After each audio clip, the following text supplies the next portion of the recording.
کلا انہا تذکرہ، یہ لفظ بہت اہم ہے. تذکرہ، ذکرہ، تذکیر، فذکر بالقرآن، کیا معنی ہے اس کے؟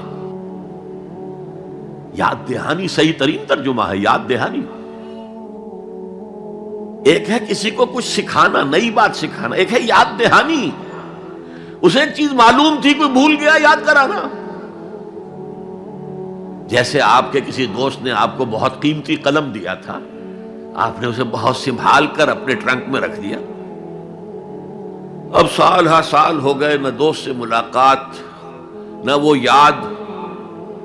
اچانک آپ نے کسی روز ٹرنک کھولا اور وہ قلم آ گیا، تو آپ کو دوست یاد آ جائے گا کہ نہیں؟ اسی لیے قرآن آفاق و انفس کے لیے آیات کہتا ہے. ہم اپنی آیات دکھائیں گے تمہیں، نشانی جس کو دیکھ کر تم ہمیں پہچانو گے. اور تذکرہ کا مطلب کیا ہے؟ پوٹینشلی ایمان ہر انسان کے دل میں موجود ہے. یہ جو روح جو ہمارے قلب کی مسکن نکید ہے، اس میں اللہ کی معرفت بھی ہے، اللہ کی محبت بھی ہے. البتہ ذہول کے پردے پڑ گئے ہیں، بھول اور نسیان طاری ہو گیا ہے. ہم دنیا ہی کے اندر گم ہو کر رہ گئے ہیں. ہماری ساری دلچسپیاں دنیا سے ہیں، لہذا ہماری توجہ ہی نہیں ہے. ورنہ ہر انسان کے دل میں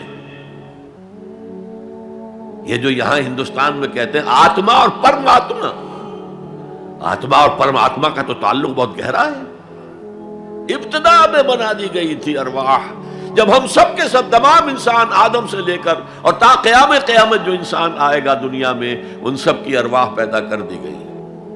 اور پوچھا گیا الست بربکم قالوا بلا، یاد ہے؟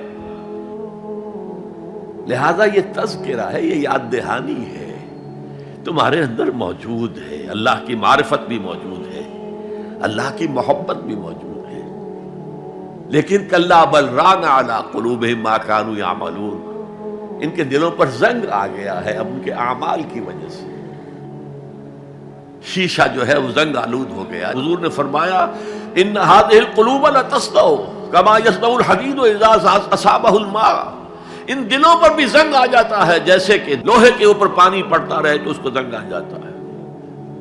پوچھا گیا فما جلاؤها یا رسول اللہ، اے اللہ کے رسول ہماری تلواروں کو زنگ لگتا ہے، ہم پالش کرتے ہیں، سیکل کرتے ہیں، وہ پھر چمک اٹھتے ہیں. تو دل پر اگر زنگ آ جائے تو اس کا علاج کیا ہے؟ دو چیزیں فرمائی، کثرت و ذکر الموت و تلاوت القرآن. دو کام کرو کثرت سے، موت کو یاد رکھو، یہاں رہنا نہیں ہے، جانا ہے. یہ ہمارا گھر نہیں ہے، یہ ہماری منزل نہیں ہے.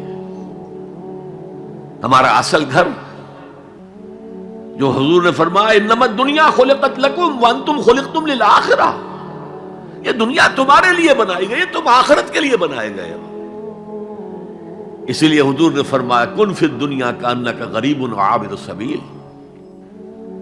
دنیا میں ایسے رہو جیسے راہ چلتے مسافر ہو یا اجنبی ہو. اپنے بارے میں فرمایا مالی ولی دنیا، مجھے تمہاری دنیا سے کیا سروکار، انما مثلی کراکب استظل تحت شجرۃ ثم راح فترکھا، میری مثال اس مسافر کی سی ہے جو ذرا سستانے کے لیے کسی درخت کے سائے میں بیٹھتا ہے تھوڑی دیر. وہ اس کا گھر تو نہیں ہے، اس کی منزل نہیں ہے، پھر وہ اس کو چھوڑتا ہے، اپنا راستہ لیتا ہے. یہ اگر ہمارا تصور قائم ہو جائے، کلا انہا تذکرہ. اب اس کے بعد جو الفاظ آئے فی صحف مکرمۃ مرفوعۃ مطہرۃ بایدی سفرۃ کرام بررہ، یہ جو قرآن ہے، جو تذکرہ ہے، یہ بڑے ہی انتہائی پاکیزہ صحیفوں میں ہے. فی صحف مکرمۃ، بڑے باعزت، مرفوعۃ مطہرۃ، مرفوع بلند اور انتہائی پاک.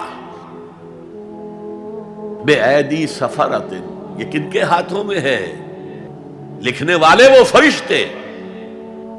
بے ایدی سفرۃ کرام بررہ، جو نہایت باعزت ہے، بہت وفادار ہیں اللہ کے. یعنی اصل قرآن کہاں ہے؟ لوح محفوظ میں ہے.